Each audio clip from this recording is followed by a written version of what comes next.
GBW watch. May diamond na watch sa loob. Box natin.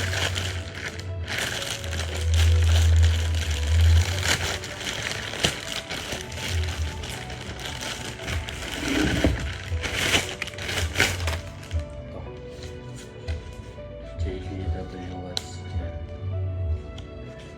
So, check natin.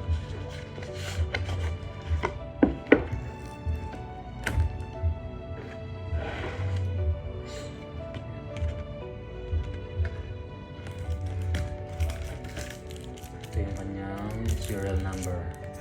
Yan. Yan, card. Katibayan na talagang genuine yung ating relo. Yan. So, ito na siya guys. 18K gold plated. Tapos, meron siyang 12 diamonds sa loob.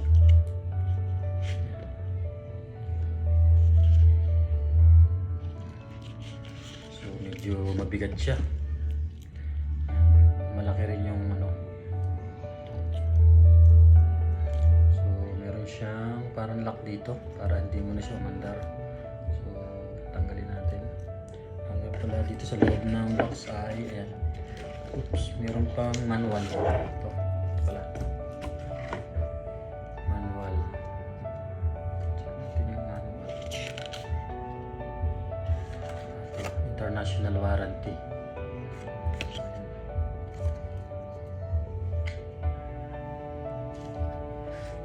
kung kasama niya isang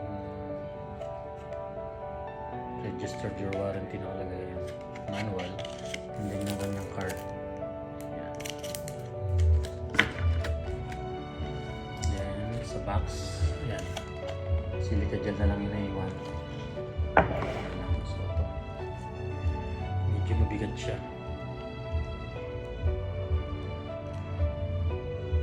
So, kasi natin yung plastic. Yan. Tsaka itong pinakalakas niya na plastic. Magdab na siya.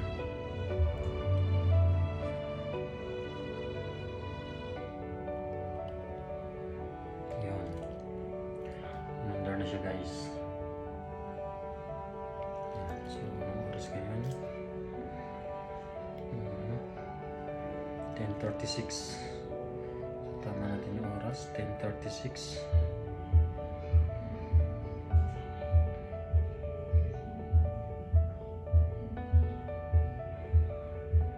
Yan. Yan. 10:36 na. So, ang ganda ng ilalim nyo. Yan, meron siyang yung yan, yung kanyang pangalan na JBW watch. Pag sinalat mo siya, masasalat mo siya na parang hindi naman siya naka-print eh. Parang nakaukit na dun sa pinaka-metal. Ayun. Ano ba tawag dito? Kalimutan ko na yan. Basta yun na yan. So, ang ganda niya. Medyo malaki nga lang yung kanyang dial. Itong round niya. Malaki ng konti dito sa aking smartwatch. Tapos tingnan natin.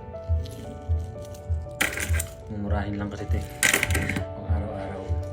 So, ito ay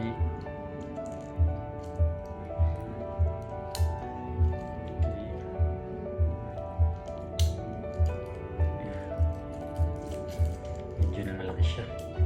So, babawasan pa natin ng laki. Pero maganda siyang tingnan. Meron siyang real tiny diamond sa loob. Meron siya na. Ganda, di ba? Napansin ko sa kanya ay medyo makapal ito. Makapal. Saka yung kanyang bracelet, yan, makapal din. So, itong matibay.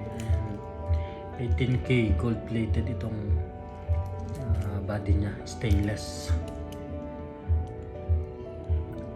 332. Yan, ganda. Ito yung kauna-unahang kong relo na mayroong real diamond body. JBW Watch. So actually nung pa ako napaplanong bumili nito, and naghintay lang ako ng sale kasi talagang medyo pricey. So nung nakita ko may naka-sale, pinrab ko na yung opportunities. So in-order ko na siya. Ganda niya. Ayun nga lang siya is made in China. Ito. Nakalagay naman na made in China. Dito. Ayun o. Maliit na to. Made in China yun. But overall, original naman siya na JBW Watch. Ang ganda niya. So, pwede na tong isuot mamaya.